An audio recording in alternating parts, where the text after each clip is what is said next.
तो कैसे हैं प्यारे बच्चे, तो उम्मीद करते हैं आप लोग बहुत अच्छे से खूब मन लगाकर अपने पढ़ाई को कर रहे हैं। तो हम फिर से लेकर के आ गए आप लोग के बीच में क्लास 10 एनसीईआरटी मैथ्स का जो एक्सरसाइज 8.4 है उसका क्वेश्चन नंबर 2 लेकर के आए हैं। आइए हम पहले क्वेश्चन को पढ़ते हैं। इसमें किसका मान दिया गया है और हमें किसका मान ज्ञात करने के लिए कहा गया है। कोण ए के अन्य सभी त्रिकोणमितीय अनुपातों को सेक ए के पदों में लिखिए। मतलब हमें इसमें जो है त्रिकोणमिति का जो जितना भी अनुपात है आप सभी को पता होगा, त्रिकोणमिति में 6 अनुपातिक मतलब फंक्शन है। तो उसमें से हमें सभी का जो है त्रिकोणमिति अनुपातों को किसमें सेक ए के पदों में लिखना है। तो जो दिया गया है प्यारे बच्चों सब उसको हम यहाँ पे लिख लेंगे माना की सेक ए बराबर एक्स। जिसके भी पदों में आपको जो है कहेगा कि इसके पदों में व्यक्त कीजिए तो उसको आपको x मान लेना है, ठीक है। तो हमने यहाँ पे सेक ए के पदों में कहा गया तो सेक ए को हम x मान लिए। अब जो है सेक ए का फॉर्मूला याद हो गया, सेक थीटा का फॉर्मूला याद होगा आप लोग को। इसका जो फॉर्मूला होता है वो ये होता है h/b। तो लिख लेंगे h/b। अब बराबर किधर x है तो x लिख लेंगे। और ये x के नीचे कुछ नहीं तो क्या है, 1 है। तो यहाँ से जो है हमें पता चलता है h का मान जो होगा x हो जाएगा, यानी h बराबर x और b बराबर हो जाएगा 1।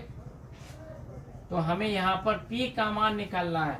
आप सभी को पता होगा कि समकोण त्रिभुज में 3 जो भुजाएं है वो अलग अलग भुजा क्या है, h, b और p होता है। तो यहाँ h का मान और b का मान दिया गया और हमें p का मान निकालना है। तो p का मान हमें पाइथागोरस प्रमेय से निकालना है। तो यहाँ पे लिख लेगा पाइथागोरस प्रमेय से।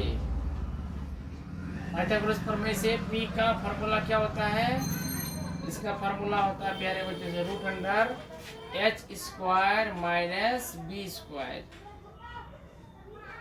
अब हमें h का मान यहाँ पुट करना है। h का मान क्या है, x है, तो x का हो जाएगा स्क्वायर माइनस b का मान 1 है तो 1 का हो जाएगा स्क्वायर। अब x का स्क्वायर करेंगे यहाँ पर तो x² और 1 का स्क्वायर 1 हो जाएगा। तो इस प्रकार हमें p का मान यहाँ से प्राप्त हो गया √x² माइनस 1। तो ये हुआ p का मान, ठीक है। अब हमें करना क्या है कि जितना भी त्रिकोणमितीय अनुपात है सबको सेक ए के पदों में लिखना है। तो पहले हम साइन से स्टार्ट करते हैं। साइन ए बराबर फॉर्मूला होता है p/h। तो p का मान कितना निकाले हम लोग यहाँ पर, √x² माइनस 1। तो यहाँ पे हो जाएगा ऊपर में √x² माइनस 1 और बाय h है, नीचे में h है। तो h का मान दिया गया x, तो हम यहाँ x लिख लेंगे, फिर यहाँ देंगे बराबर।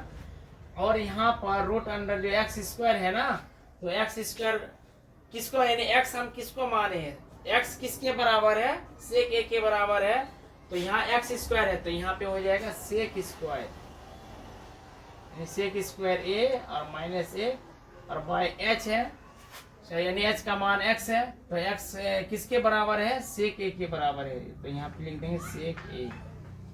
1 हो गया। अब साइन के बाद हम लोग लिखेंगे कॉस a। तो कॉस का फॉर्मूला होता है b/h। तो b का मान यदि देखें तो यहाँ पर 1 दिया गया है तो लिख लेंगे यहाँ पर 1 और नीचे में h है। तो h का मान x है तो नीचे x और ऊपर में लिख लेंगे 1 और x किसके बराबर है, सेक a के बराबर है। मतलब जहां जहां आपको x दिखाई देगा वहां पे x के बदले में सेक a लिख देना है, ठीक है। और उसके बाद हमें tan थीटा का फॉर्मूला नहीं, tan a का फॉर्मूला क्या था, p/b। तो फिर से देखिए यहाँ p का मान जो निकाले हम लोग √x² माइनस 1 और b का मान है 1। यहाँ पे 1 लिख लेंगे और उसके बाद √अंडर है तो √x² तो सेक स्क्वायर a माइनस 1 और 1 तो ऐसे भी छिपा हुआ है, 1 नहीं भी लिखेंगे तो भी आपको चलेगा। उसके बाद 10 के बाद हम लोग लिखेंगे कॉट a। कॉट का फॉर्मूला हो जाता है b/p। b का मान हो जाएगा 1 और p का मान हो जाएगा √x² माइनस 1। तो 1 हो जाएगा यहाँ पर, और रूट अंडर एक्स स्क्वायर है तो हो जाएगा सेक स्क्वायर ए माइनस 1।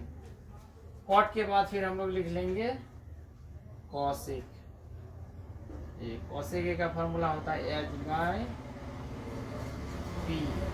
तो एस का मान है एक्स और नीचे में है पी। पी का मान हो जाएगा root under x square minus 1। तो एक्स किसके बराबर है, सेक ए के बराबर, तो ऊपर में हो जाएगा सेक ए और नीचे में हो जाएगा रूट अंडर एक्स स्क्वायर है तो हो जाएगा सेक स्क्वायर ए माइनस 1। तो इधर वाला जो है हो जाएगा आंसर। उम्मीद करते हैं आप लोग यह प्रश्न बहुत अच्छे से समझ गए हैं। अगर हमारा वीडियो पसंद आता है तो हमारे वीडियो को लाइक करें और अपने दोस्तों में शेयर करें। मिलते हैं फिर अगले वीडियो में, तब तक के लिए जय हिंद।